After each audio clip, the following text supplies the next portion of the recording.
So, let's address the elephant in the room. I wasn't here on Saturday for Crown Jewel, and I had a good reason for it. I didn't just decide to skip out on work like some of you think I do. I'm not no part-time streamer like some other people. But I had a wedding to go to. It was one of my best friend's wedding. I've known him for 21 years. It's insane. I can't believe I've known him that long. And it was a really beautiful day, but now it's back to business. It's time to talk some wrestling. I was able at least to watch the first match with all of you guys, that Bloodline versus Bloodline match, and there was a lot to talk about in real time. But before I get into any of that, I have a bit of a bone to pick with some of you. See, because I was going to a wedding, I was dressed up in a suit on stream because I was literally leaving right out the door as soon as the first match was over, and all of my TikTok comments had something to say about it. Is Khan cosplaying as Paul Heyman? This content creator looks just like Sami Zayn. Gareth Southgate. Bro wants to become a general manager. Never seen you without a hat, LOL. Bro is Gareth Southgate.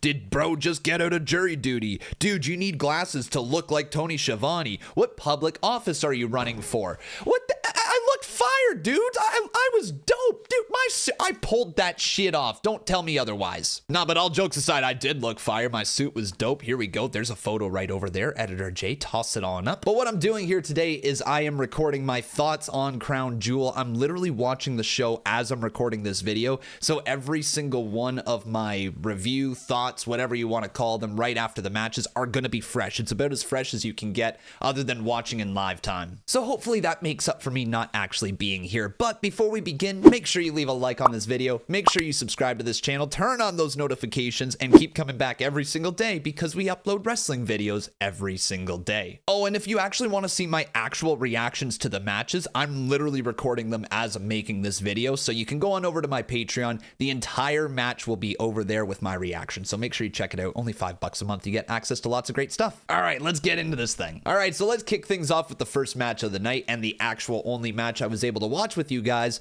Roman Reigns, Jimmy Uso, and Jey Uso, the Bloodline versus the Timu Bloodline in Solo Sikoa, Tama Tonga, and Jacob Fatu. I love you, Solo! And right out of the gate, I want to say the Saudi Arabian crowd was so loud for this match. I don't actually know if they're loud for the rest of the show, so I will continue to address that throughout this video, but they were incredibly loud. Singing the theme song of Jey Uso was insane during the entrance. They were yeeting all over the place, just yeeting and saying, "Day one is just me, Us," and everybody just over here yeeting out of time. It was the best thing ever. Like, I'm sorry, one of the funniest things about pro wrestling fans is that when we try to all yeet in unison, there is always like half the crowd that is offbeat. Granted, that is usually me as well, all right? So I feel your pain, all right? I understand the issues. I understand what it's like to be musically time challenged. Musically time challenged. What the hell was I trying to say? It looks like the word, yes, I actually had to Google this, was rhythm challenged. So we're rhythm challenged. I feel ya. But regardless, it was still very, very fun to watch everybody yeet in unison, and especially when Jey Uso was up in the corner turnbuckle during his entrance, just yeeting and everybody yelling yeet at once was amazing. But one person who wasn't interested in the yeets, one person who wasn't impressed was Roman Reigns. But bro, what did I have to tell you about Roman Reigns? He hasn't changed a little bit. He hasn't changed a lick. He's the exact same master manipulator. Look at Jey Uso having the entire crowd on their feet yeeting for him, and he's just over here like, acknowledge me. Like, he's having to swallow his pride right now, and he's not doing a very good job of it, or at least on the surface, he's not making it look like he really wants to be that guy who is on the side of Jey Uso. Bro is just in his own world still. He's just pissed off that he's not the tribal chief, and he's doing absolutely anything he possibly can to get back to being the tribal chief. But Jey Uso sees through his BS. As was evident in the match, Jey Uso tested Roman Reigns during this thing when Roman Reigns put his hand out just like he used to, just extending the hand like he was asking for a microphone from Paul Heyman, and Jey Uso chose not to tag him in. All right, that's fine. He chose to tag in Jimmy Uso, his twin brother, somebody that he can trust right now, and Roman Reigns basically had a hissy fit at ringside. And all of you question why I don't acknowledge Roman Reigns. Well, it's pretty damn obvious why I don't acknowledge Roman Reigns when he won't even say he's sorry to Jey Uso. No.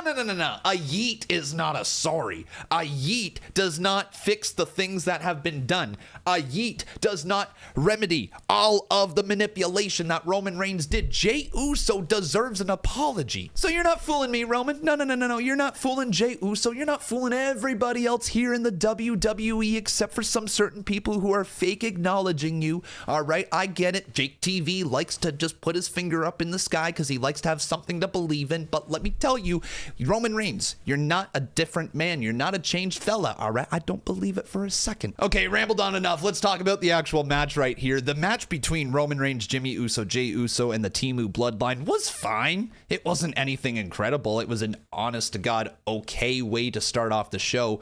But the only thing that was truly memorable from the actual match was Jacob Fatu himself. Jacob Fatu looked like $1 million, and I truly believe that Jacob Fatu is going to be the breakout performer here from this Bloodline story. Like, he screams WrestleMania main event heel at some point. Him and Braun Breaker are probably going to main event a WrestleMania someday down the line, and you can just see Jacob Fatu going up against a bunch of different wrestlers in WWE and making the company a lot of money through the years. And he was directly involved in the finish of the match, and you could argue that Jacob Fatu was the reason why that Solo Sikoa was able to, yep, I'm gonna spoil it right here if you don't know, Solo Sikoa was able to pin Roman Reigns. Solo Sikoa pins Roman at Crown Jewel. He's also pinned John Cena in Saudi Arabia. And he's pinned Cody Rhodes. Not in Saudi Arabia, but still pinned him. They are building up Solo to be an absolute beast. And I know a lot of people had mixed emotions about this match. I saw it happen in live time in my chat, and a lot of people were asking the question, why? War Games is on the horizon. We got to build to War Games. And if you had Solo Sikoa lose there today, it kind of devalues the entire build to War Games. In many ways, Crown Jewel was just this stepping stone of a PLE en route to bigger things in the future. You know, we got War Games coming up. We've got the Royal Rumble, and then we lead into WrestleMania. This was just a step along the way to tell a larger story. And the story starts to make a lot of sense, you know, with Sami Zayn coming out after the match, making the save for Jey Uso, Roman Reigns, and Jimmy Uso, attacking the new Bloodline, and then everybody cornering Solo Sikoa before Sami Zayn and Roman Reigns get into a little bit of a boom, you know, the Sami Zayn kick to the head. But with Sami Zayn kicking him right in the head, that kind of builds to that War Games match. We have some animosity now between the four men in the ring with Jey Uso, Sami Zayn, Jimmy Uso, and Roman Reigns. So it's not just a clear-cut way to War Games. They got to figure some stuff out between them before we move on to the next step. But I truly believe that we now have the War Games match set up. It is Sami Zayn, Jey Uso, Jimmy Uso, and Roman versus Solo Sikoa, Tama Tonga, Tonga Loa, and Jacob Fatu. And that sounds pretty fire. But one other thing I want to note is that Jey Uso did actually save Roman Reigns for a split second before Roman was going to be put through an announce table. So that's a bit of a talking point. Jey Uso actually was able to make the save for Roman. So does Jey Uso forgive Roman Reigns, or was that just a one-off moment? There might be more to it there. And if Jey Uso does forgive Roman Reigns, dude, you just folded way too quickly. Like, bro could have at least taken you out to Waffle House or something like that, but no, you just forgave him. All right, yeet. Regardless, there is some major issues moving into War Games, and I'm very excited to see what's next in this story. All right, next let's talk about the women's tag team title match between Bianca Belair and Jade Cargill as they defend their titles against Damage Control, Metaphor, which is Lash Legend, and Jakara Jackson, and then the final team of Piper Niven and Chelsea Green. And I want to start out by saying also that the crowd was very quiet for this matchup, at least for the start of it, and I was incredibly concerned for all the ladies because everybody in that matchup is an awesome performer. Like, they are so damn talented, all 8 ladies in the ring, and I thought they deserved better of a reaction than what they got in Saudi Arabia. But what I will need to say is that I gotta give all the credit in the world to the actual talent here, because about halfway through the match, they took a crowd that was barely reacting to them and turned them into a crowd that was chanting, "This is awesome." And there's a reason for that, because this match actually was awesome. There was so many great double team moves. The ability to mix in all these different characters and make the match just work for me was amazing. Like watching the different matchups actually take place in the ring, like Bianca Belair and Io Sky just have incredible chemistry that you let them start off the match, and it started off with like, oh, this is going to be really good. And then you add in the matchups between Lash Legend and Jade Cargill, and you just think, man, WWE is about to print a bucket load of money with this potential matchup. Throw in some high-flying moves from Damage Control, throw in some incredible feats of strength from Bianca Belair and Jade Cargill, and then also some incredible comedy from Chelsea Green and Piper Niven. This match legitimately had it all. Like at one point, Jakara Jackson and Lash Legend hit like this crazy pop-up powerbomb, and then Kairi Sane and Io Sky hit an insane insane elbow drop. Like, it literally was a pop-up elbow drop. The tag team moves are very, very cool in this match. And best of all, the finish was incredibly entertaining. We saw Chelsea Green and Piper Niven have a little bit of a miscue as Piper Niven hit that Piper drop, the Niven drop, the Do drop, whatever you want to call it, squashed Chelsea Green, and that opened up this opportunity for Bianca Belair and Jade Cargill to hit a Doomsday device. Yes, they won with a freaking Doomsday device on Piper Niven. Just that alone was so impressive, seeing her up on the shoulders of Jade Cargill. Yeah, I just had to double check. It was Jade Cargill. Jade Cargill was the one who got Piper Niven up on her shoulders, which is so impressive. Very impressive match. Love this for the women's division, although it couldn't be more clear that both Bianca Belair and Io Sky, while they are holding down this tag team division, they would be so good around the main championships right now. And with WWE struggling to build up solo challengers, I wonder how much longer Damage Control and Bianca Belair and Jade Cargill are going to be in the tag team division. But kudos to everyone involved. Excellent match. Next up is Seth Rollins versus Bronson Reed. The last few months we have been building up Bronson Reed for the main event scene, and in my opinion, this match against Seth Rollins absolutely cemented him as a main eventer. Right out of the gate, Seth Rollins made him look like $1,000,000 as Bronson Reed was making his entrance, and Rollins charged right at him. This almost backfired as Seth Rollins damn near got slammed off the side of the stage, rolled back into the ring, and then Bronson Reed hit a tsunami on this man. I legitimately thought that he was about to squash Seth Rollins, and in fact, I wish he did. I wish that this was a 3-minute squash match with Bronson Reed hitting like 2-3 tsunamis and beating Rollins in like no time. That would have been crazy, crazy cool. However, instead of a glorified squash match, we actually got a legitimate good wrestling match between these two men. Rollins moved out of the way of another tsunami before it got out of hand, and then this match became all about Bronson Reed's power versus Seth Rollins' ring IQ. And this extremely high ring IQ of Seth Rollins led to him outsmarting Bronson Reed towards the end of the match. He hit a curb stomp on the steel steps, to which Bronson Reed got back into the ring at a count of 6. This led to another curb stomp and then a super curb stomp from the top rope. That's what it took to put Bronson Reed down. So unfortunately for Bronson Reed, in the end, Seth Rollins did pick up the win, but honestly, Bronson Reed got the last laugh, because the final image of the night was Bronson Reed standing up with blood trickling down the side of his face as Rollins says, "What the F is wrong with you?" Rollins' face literally says it all. Bronson Reed is a monster, and we have a main eventer on our hands right now. Now it's all about following it up with Bronson Reed, because he's had some losses recently to Braun Strowman and now to Seth Rollins. Let's keep building this man up to the main event scene, give him some important wins, because oh my god, we have a true star on our hands. Now on to the first of 2 Crown Jewel Championship matchups. It was Liv Morgan versus Nia Jax. And going into this thing, I was a little worried, because it is a heel versus heel dynamic, and it's kind of difficult to actually make those matchups work. Generally, you like the crowd to pick one person or the other, but when you have a bad guy versus a bad guy, a lot of people tend to sit on their hands and not know who to root for. And then when you mix in the fact that it's a crowd that tends to be kind of meh towards women's matches, I was a little bit worried that this was going to be a bumpy ride of a match. And if it weren't for Liv Morgan and Nia Jax being such great workers, this probably would have been a train wreck. But no, Nia Jax and Liv Morgan went out there and told a great story of a match in about 10 minutes, and honestly, everybody should check it out. Yes, it was a bit shorter than I would have liked to see, and it felt like they could have gone on for another 5 to 7 minutes before the finish of the match actually happened, but regardless, the finish was very entertaining, and the moves done along the way, I enjoyed it. And I haven't had the chance to actually check on social media to see if people enjoyed this match or didn't enjoy it. I honestly don't care, because personally, I thought it was a great time. Again, more wrestling in the actual ring between those two would have been good to see, but obviously Tiffany Stratton coming down trying to cash in her Money in the Bank was very sports entertaining, and I wasn't sure where we were going with it, because there was actually a real chance that Tiffany Stratton was going to cash in her Money in the Bank contract, and the entire time I'm watching this thing, like, I'm sitting on the edge of my seat like, did I miss a live Money in the Bank cash-in? Well, the answer to that is no, I didn't, because Raquel Rodriguez and Dominic Mysterio interfered in this matchup, took the Money in the Bank briefcase away from her, stopped her from cashing in, and that allowed Liv Morgan to pick up the win over a distracted Nia Jax. Massive shout out to Dominic Mysterio and Raquel Rodriguez for making that happen. And this was probably the perfect way to get out of this match, because literally going into this thing, I had no idea how they were going to make this happen. I was like, how do you have Nia Jax lose to Liv Morgan? And how do you have Liv Morgan lose when she's in this story against Rhea Ripley and just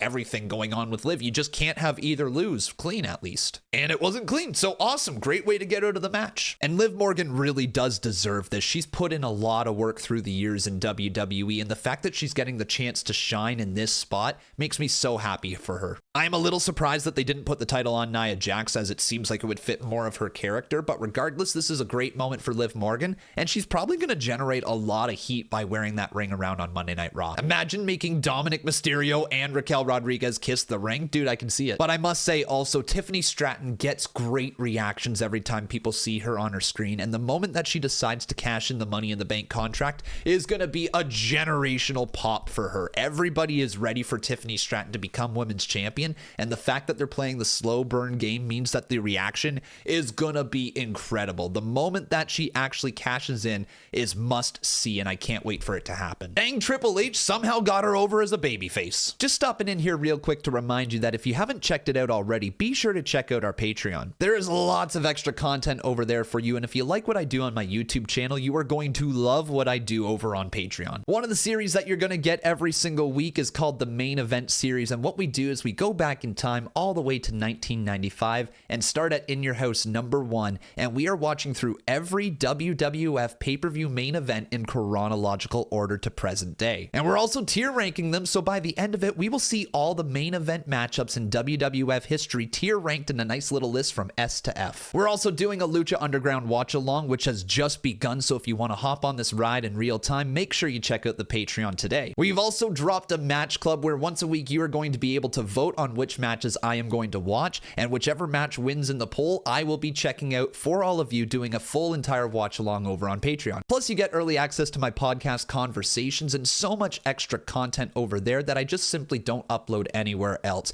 It is a great place to be if you enjoy the Con Man's content, so make sure you check it out, all for only $5 a month. It is an absolute steal, and if you like it for 1 month, I guarantee you're going to like it every month after that, so just keep checking out the Patreon. Link in the description below, and thank you very much for your continued support, whether you be just watching these videos or you're actually supporting us over on Patreon. Regardless, let's get back to the video. Next up is Randy Orton versus Kevin Owens in a match, or at least what was supposed to be a matchup, but it ended up just being a giant brawl between the two. And I got to admit, I was a little bit disappointed, as I was expecting a good match between Randy Orton and Kevin Owens, but the brawl was damn entertaining. But let's dial this back just a little bit to Randy Orton's entrance with the Saudi Arabian crowd, and kudos to that crowd right there, because they were so loud. Like, this might be the loudest I've ever heard Randy Orton's theme song sung. There is no question at all that Randy Orton is one of the most over wrestlers in the world, one of the most recognized wrestlers, and with one of the most iconic theme songs. The Saudi crowd was so damn loud for him, it was incredible to watch. But that didn't stop Kevin Owens, as he jumped him during his entrance, attacked Randy Orton with a steel chair, and the two brawled for a little bit. Back and forth, steel chair shots to each other, table shots to each other. It was looking like it was just going to be broken up by security, but that was until the general managers of both Raw and SmackDown in Nick Aldis and Adam Pearce came out to the ring. And that's when Randy Orton remembered that he's already paid a $50,000 fine in advance, and that he could absolutely RKO any WWE official that he wants without having to pay some more money. And so he cashed that in here today, as he absolutely destroyed Adam Pearce with a clean RKO. Now, I don't know about you guys, but seeing Adam Pearce take bumps like this makes me want to see him have an actual match. And if we are building this correctly, we could get a GM Aldis versus a GM Pearce match at some point, maybe even as soon as Survivor Series. I'm not holding my breath for it to happen that soon, but Adam Pearce in a ring, I have to see soon. But the action wasn't done at all, as both Randy Orton and Kevin Owens worked their way out into the crowd, and that's when Randy Orton got placed on top of this table, and Kevin Owens hit one of the most insane elbow drops I've ever seen. Like, the dude went flying off the side of the bleachers, crashing through Randy Orton through two tables. It was incredible to watch, and what a segment this was. And I said this during my actual reaction to the matchup that you guys can find over on Patreon, that this was like an incredible moment, and it was one of the best things they probably could have done for this matchup, and the actual in-ring action probably wouldn't have been as exciting as what we actually saw there take place in this brawl. So kudos to both of them. They crushed it with this brawl, and it makes me want to see the next match even more. Like, that has me more invested in potentially the upcoming match at War Games between Randy Orton and Kevin Owens. Like, they gotta have Kevin Owens on the match in Vancouver, right? So you might as well just run with that match there. And I'm invested, man. I want to see it. But yeah, great moment between Randy Orton and Kevin Owens. And if you missed it, you definitely better go back and check it out. Okay, so I just finished Andrade versus Melo versus LA Knight. Yeah, for the United States title. And dude, that match was fire. Okay, without a doubt, that has replaced my favorite match on the night. Like, that one was so damn good. It was like 10 minutes long and they fit like 20 minutes of action in those 10 minutes. They crushed it. Like, the action really didn't stop between them. Anytime that there was any moment that could be filled with a great move, they did. Whether it be a moonsault from Andrade, whether it be the nothing but net from Melo, whether it was the crazy cool BFT to end the match, everything about this thing worked, and it was definitely match of the night so far. I don't even know if Cody Rhodes and Gunther could top this thing. This was so well done, so high octane, so fast paced, and so enjoyable to watch. This was without a doubt though the right call, as LA Knight should not be losing the United States title right now. There's a lot of feuds for him to have around the mid-card division, but not a lot of places to go as a main event talent right now. Like, there's a lot of big time baby faces at the top of the card, whether it be Roman Reigns, whether it be Cody Rhodes. If you look over on the other side, you got CM Punk. The list goes on and on. And I didn't even mention Randy Orton or Seth Rollins or anybody else on the roster for that matter. There's a log jam towards the top of the card as a babyface, and so LA Knight is perfect for this mid-card title right now. And if we're going to see matches like that from him, that is exactly what we need to see to elevate him to the next level. Like, for a long time, LA Knight was viewed as like a flash in the pan. He was the flavor of the month, the guy who was only here for a little bit of time and the crowd was going to lose interest in. But the more that he puts on great matches like that, the less likely he's going to get lost in the shuffle. Because without a doubt, now he is a megastar. He is must-see TV, and if he's able to put on great in-ring performances like that, dude, the sky's his limit. He's never been viewed as like the greatest worker in the world, but he's also nowhere near the worst, and I feel like he's improved quite a bit. It's so impressive to see that LA Knight is improving this stage in his career, because it goes to show, like, you're never too old or you're never too like experienced to learn new things, and LA Knight without a doubt is learning a bunch of new things, and he's succeeding because of it. Yeah. Great match though. Great match. Definitely worth watching. But that begs me to ask the question, what's next for LA Knight? Where does he go from here? Because it really does feel like he is going to continue to just defend his title here for the next little bit before we get the next massive challenger to him, whether it be like a Jacob Fatu down the line or somebody else. So I personally see him maybe feuding with like Shinsuke Nakamura, maybe a combination of A-Town Down Under and Grayson Waller and Austin Theory. Hell, maybe that could lead to the split between Austin Theory and Grayson Waller if they ever do decide to pull the trigger. There's also the possibility that if Ciampa turns heel, it could be the next logical step for Ciampa to go up against LA Knight after he's finished feuding with Johnny Gargano. Or hell, if you decided that you actually wanted to start pushing Montez Ford up the card, you could maybe turn Montez Ford heel and have him run up against LA Knight. There is some possibilities, but the men's division right now for solo performers, especially over on SmackDown in the middle of the card, is kind of lacking some options. Like, truly speaking, the people that are available are Santos Escobar, who he's already beaten, Shinsuke Nakamura and Tommaso Ciampa, who, you know, both have to be actually built up as a credible heel to the United States title in order to take it. I guess if you really did want to turn Johnny Gargano heel, you could, but I don't see the value in that. There's always the possibility of returning Logan Paul could have a match with LA Knight, but I personally don't think that they're going to go in that direction. And then the rest of the people that I've mentioned here, you know, there's really not many more names. Like, you could do the Grayson Waller name that I mentioned. You could do Austin Theory. You could do Berto. You could do Apollo Crews. You could do Angelo Dawkins. But a lot of these names right here, Giovanni Vinci, a lot of those names minus Giovanni Vinci are in tag teams, and you'd have to split them and you have to build them up. So, like, it might actually be Giovanni Vinci. Or I guess you could go down the line of it being Kevin Owens getting a shot at the United States title, but he's currently involved in that feud with Randy Orton. So let me know your thoughts. I have no idea who's next up for LA Knight. It's probably one of those names that I mentioned. Shinsuke Nakamura.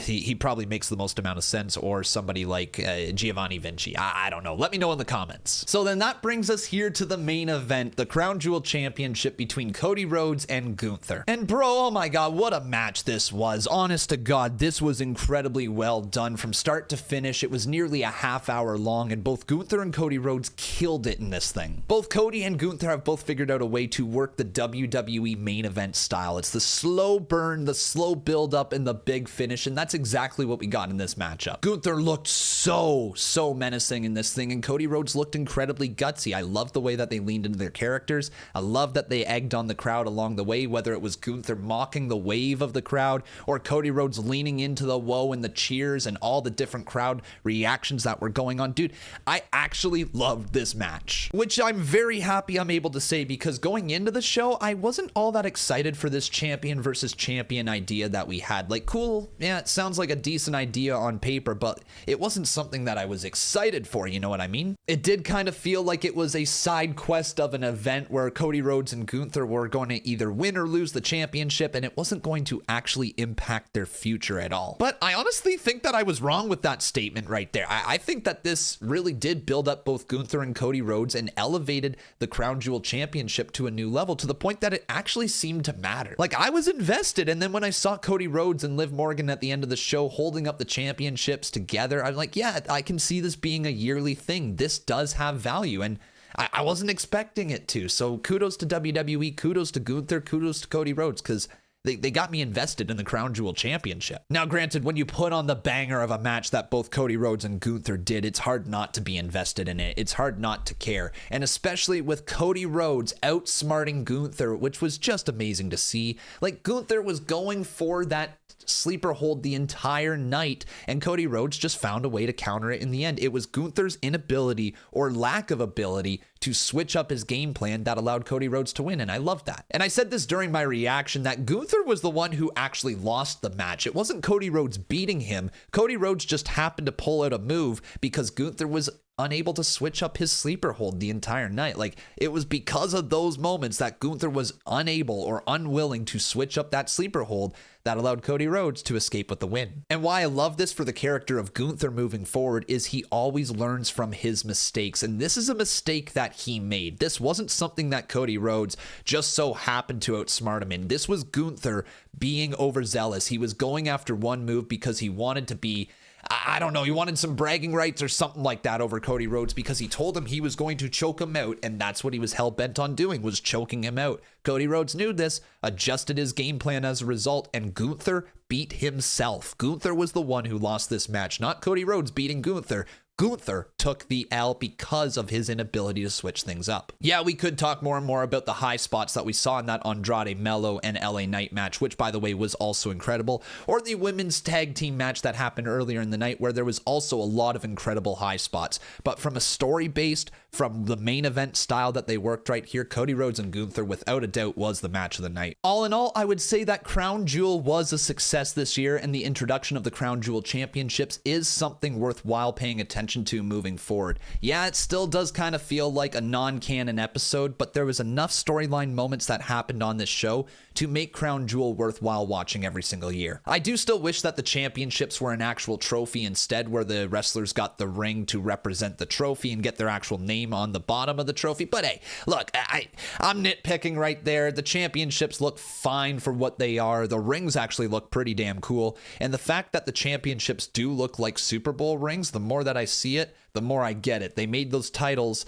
to be replicated as a ring, and look, that is pretty cool. I think my rating for the show has to come in at an 8.25 out of 10. While I thought that there was some really fun moments on the show, I also didn't feel like I missed anything monumental outside of the opening part with Sami Zayn, Roman Reigns, the OG Bloodline getting back together. It really does feel like throughout the night, if you missed this show, you missed a decent wrestling night with a lot of fun moments, but nothing that really truly impacts the story moving forward, again, outside of that Bloodline stuff. Actually, I kind of take that back. The Kevin Owens and Randy Orton non-match thing was also very important for the story being told, but they're still feuding with each other. They're still at each other's throats, and nothing has really been resolved as a result. But yeah, fun night. But you could have missed it at the same time, and you would still be caught up roughly on WWE. Overall, once again, 8.25 out of 10. A fun night of wrestling, some decent stories being told, and overall, I was very sports entertained. But that is it for me. Thank you very much for watching. I really appreciate you being here on this review. I will be live once again with Monday Night Raw and Friday Night SmackDown and Wednesday NXT this week, and lots of stuff coming forward with all the videos we have on this channel. So make sure you just hit that sub button. Check out the rest of the stuff we have here. here because I